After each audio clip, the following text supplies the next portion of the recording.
देखिए, एक बहुत ध्यान देने वाली चीज़ है कि कोई चीज़ हम करते क्यों हैं। अगर किसी को कोई लाभ मिल रहा है या हानि हो रही है तो सबसे पहले हमें उसके मूल में जाना होगा कि हम किस मानसिकता से उस चीज़ को कर रहे हैं। बस यहीं पे आपका बीज पड़ेगा और यही वृक्ष बनने वाला है।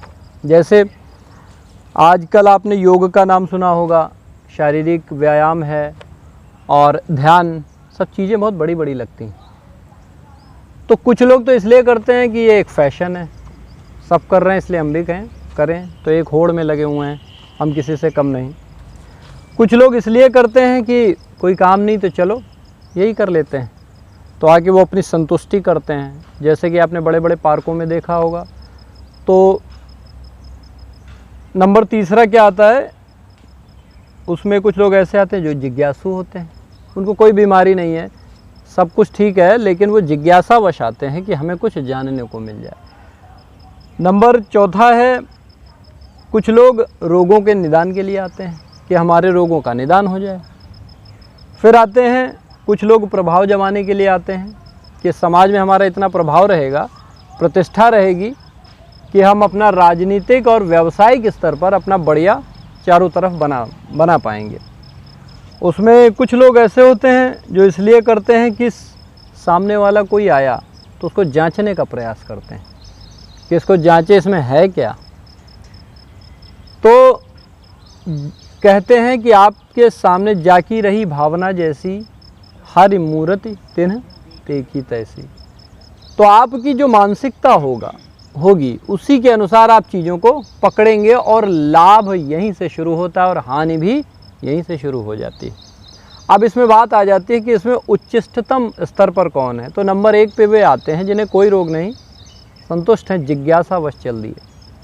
तो जिज्ञासावश बढ़ गए, यानी वो एक प्रकार से कह सकते हैं उजाले में हैं और उजाले की ओर बढ़ लिए, प्रकाश से प्रकाश की ओर। इसमें आप ले लीजिए कुछ रोगी लोग हैं, अंधकार में हैं। तो ये दूसरा जो लेवल है, ये क्या करते हैं, अंधकार से प्रकाश की ओर, 2 लेवल हो गए। तीसरा आप कह सकते हैं फैशन, आज जो आप देख रहे हैं, ट्रेंड देख के दूसरों को या राजनीतिक स्तर से या व्यावसायिक स्तर से आप कर रहे हैं, यानी ऑलरेडी अंधकार में वो हैं लेकिन वो और अंधकार की ओर बढ़े जा रहे हैं। एक चौथा वर्ग इसमें आता है जिसमें उजाले की ओर, यानी 4 स्टेजेस इसको बुद्ध ने भी बताया है। कुछ लोग अंधेरे से अंधेरे की ओर भागे जा रहे हैं, कुछ लोग अंधेरे से उजाले की ओर भागे जा रहे हैं, कुछ लोग उजाले से उजाले की ओर भागे जा रहे हैं। मतलब आदि आदि प्रकार से उन्होंने इसका वर्णन किया है। फल हमें कि सबसे पहले देती है जिज्ञासावश। नंबर दूसरा, जिसको रोग है वो इसका कार्य करते हैं तो उन्हें भी लाभ मिलता है और वही समाज को लाभ दे सकते हैं, क्योंकि दूसरे उनको प्रेरणा लेके बिना कुछ किए ही आपका एक पुण्य पारमी लोगों के समक्ष गया, लोगों ने देखा, उसे बड़ा अच्छा लगा, कहा अरे आपको लाभ हुआ हमें भी हो। तो बिना कुछ बोले ही, योग ऐसी चीज़ है कि आपको दान या पारमियाँ एकत्रित नहीं करनी पड़ेंगी, स्वतः ही कहते धारण करते ही धर्म आपके पीछे आ जाएगा। तो लोगों को लाभ मिलने लगा तो आपको मात्र देख के आपको पुण्य की प्राप्ति हो गई। उसने उसको यानी कि अपने अंदर अंगीकार करना शुरू कर दिया। एक आते हैं भोगों को भोगने के लिए, भोजन, काम, वासना, इसकी तृप्ति करने के लिए। ये तीसरा स्तर है साधकों का। ये भी एक निम्नतम से थोड़ा सा ऊपर की अवस्था में हम कहेंगे ये आएगा, जो मध्यम गति में आता है। आजकल लोग न जानकारी होने के कारण वासनाओं में फंसते जा रहे हैं, तो वो कह रहे हैं हम इसमें डूब के ही निकलेंगे, तो उसके लिए उन्होंने योग को पकड़ लिया।